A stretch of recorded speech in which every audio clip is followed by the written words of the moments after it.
الحمدللہ رب العالمین والصلاة والسلام علی سید الانبیاء والمرسلین اما بعد فاعوذ باللہ من الشیطان الرجیم بسم اللہ الرحمن الرحیم اہدنا الصراط المستقیم صدق اللہ مولانا العظیم۔ سلام ہو ان آنکھوں پر جو بیدار رہتی ہیں، سلام ہو ان آنکھوں پر جو بہتی رہتی ہیں، سلام ہو ان محرابوں پر جو روشن اور منور رہتے ہیں، سلام ہو قطرہ قطرہ بن کر گرنے والے آنسوؤں پر، سلام ہو سوختہ دلوں سے نکلنے والی آہوں پر۔ الہی ہمیں بھی ان لوگوں میں شامل فرما جن کے روزے اور نمازیں تو نے قبول فرمائیں، اور جن کی برائیوں کو تو نے نیکیوں میں بدل دیا، اور جنہیں تو نے اپنی رحمت سے جنت میں داخل فرما دیا اور ان کے مراتب بلند فرمائے۔ روحانی پاورفل وظائف میں سے آج ایک اہم سبق دوستوں کی نظر کرنا ہے، جو کہ سویا مقدر جگانے کے لیے ایک خاص وظیفہ ہے شوال کے مہینے کا۔ دوستو، یہ وظیفہ وہ لوگ کر سکتے ہیں کہ جن کی قسمت میں تالے لگے ہوئے ہیں۔ چند منٹ کا یہ عمل ہے، انشاءاللہ العزیز سویا مقدر جاگ جائے گا۔ دوستو، کوشش فرمائیں کہ اس وظیفے کو مکمل شرائط کے ساتھ کریں۔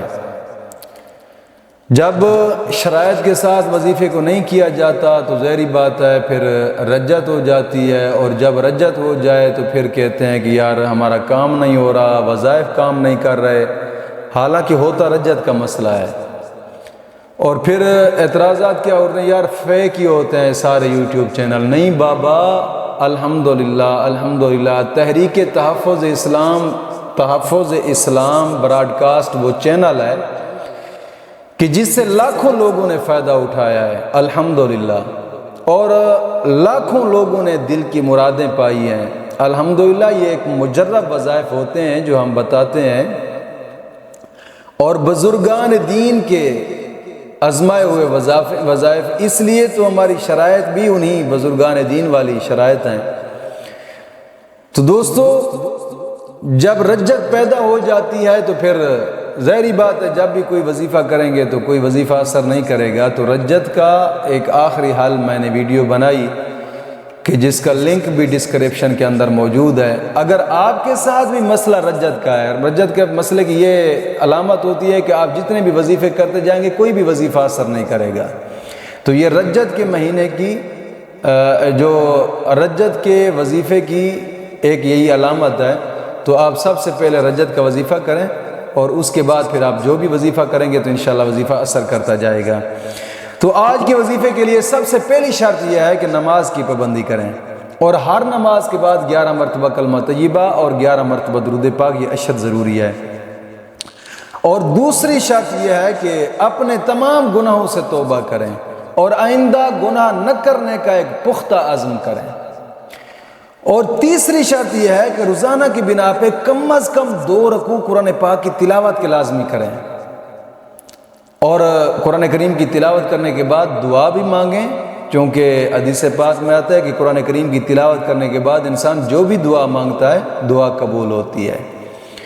اور کوشش فرمائیں کہ اپنے قریبی رشتہ دار، بہن بھائی، والدین جو روٹھے ہوئے ہیں ان کو منانے کی کوشش کریں، کہ حدیث پاک میں آتا ہے کہ جو زیادہ دیر اپنوں سے دور رہتا ہے، اپنوں کو نہیں مناتا، مولا کریم اس کی دعاؤں کو قبول نہیں فرماتا۔ کوشش فرمائیں کہ اپنوں کو لازمی منائیں۔ وہ اور بات ہے کہ روٹھے رہتے ہیں تو روٹھے رہیں، کوئی مسئلہ نہیں، کوشش فرمائیں۔ اور ان تمام شرائط جو میں نے بتائی ہیں، ان شرائط پر عمل کر کے آپ انشاءاللہ العزیز اس وظیفے کو کریں۔ انشاءاللہ العزیز مولا کی کریم کی کرم نوازی ہوگی، انشاءاللہ کام ہوگا انشاءاللہ العزیز۔ تو شوال کے مہینے کا یہ ایک خاص وظیفہ ہے، بزرگان دین نے ان کو حرز سلیمانی میں بھی اس وظیفے کو لکھا ہے، اور کئی بزرگوں نے اس وظیفے کو تفسیروں کی کتابیں جو لکھی ہیں ان میں بھی اس وظیفے کو لکھا ہے۔ طریقہ کار یہ ہے کہ چاشت کے وقت، یعنی چاشت کا وقت کیا ہوتا ہے دوست؟ اب آپ یہ بھی پوچھیں گے، چاشت کا وقت ہوتا ہے کہ سورج نکلنے کے 20 منٹ بعد یہ وقت شروع ہو جاتا ہے، چاشت و اشراق کا دونوں کا۔ آپ کوشش کریں کہ سورج نکلنے کے کم از کم 1 گھنٹہ بعد آپ اس وظیفے کو کریں۔ سب سے پہلے وضو کریں، وضو کرنے کے بعد مصلی رسول پہ جائیں، مصلی بچھائیں، اور پھر 2 رکعت نماز چاشت پڑھیں، اور پھر 2 رکعت نماز اشراق پڑھیں، یا ان کو آپ آگے پیچھے بھی پڑھ سکتے ہیں، یعنی پہلے اشراق پڑھیں بعد میں چاشت پڑھیں، یا پہلے چاشت پڑھ لیں بعد میں اشراق پڑھ لیں، دونوں پڑھ سکتے ہیں۔ اور یہ پڑھنے کے بعد پھر 2 رکعت نماز نفل آپ نے پڑھنے ہیں، 2 رکعت نماز نفل حاجات کے، اور 2 رکعت نماز نفل حاجات کے اس طریقے سے پڑھنے ہیں کہ پہلی رکعت میں سبحانک اللہم پڑھیں، پھر پہلی رکعت میں سبحانک اللہم پڑھ کر الحمد شریف پڑھنے کے بعد سورۃ قدر، انا انزلناہ فی لیلۃ القدر وما ادراک ما لیلۃ القدر لیلۃ القدر خیر من الف شہر تنزل الملائکۃ والروح فیہا بإذن ربہم من کل امر سلام ہی حتی مطلع الفجر۔ صرف اتنی صورت ہے، سورۃ قدر 30ویں پارے کے اندر ہے۔ اس سورت کو ہر رکعت کے اندر 3 بار پڑھنا ہے، یعنی پہلی رکعت کے اندر سبحانک اللہم الحمد شریف، پھر 3 بار سورۃ قدر پڑھیں، رکوع سجود کریں، دوسری رکعت میں الحمد شریف اور الحمد شریف کے بعد 3 بار سورۃ قدر پڑھیں، اور پھر اتحیات میں جب بیٹھیں گے سلام پھیرنے کے بعد 11 مرتبہ سورۃ قدر پڑھنی ہے، 11 مرتبہ۔ اول آخر آپ درود پاک پڑھیں یا نہ پڑھیں وہ آپ کی مرضی ہے۔ 11 بار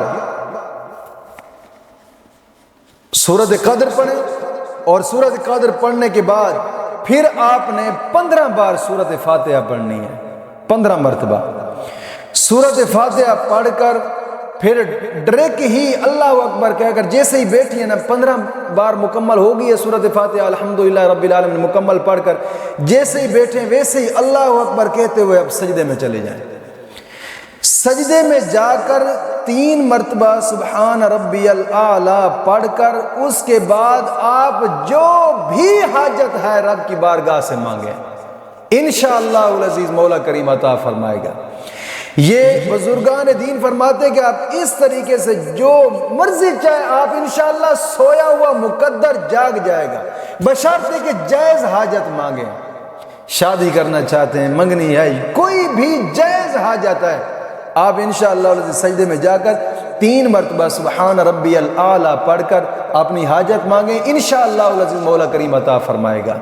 اور پھر سجدے سے اٹھ کر اللہ رب العزت کی بارگاہ میں سوالی بن کر دعا مانگیں، اور انشاءاللہ مولا کریم جو مانگنا ہے مانگو، مولا عطا فرمائے گا۔ مولا کریم دین متین کی سمجھ عطا فرمائے۔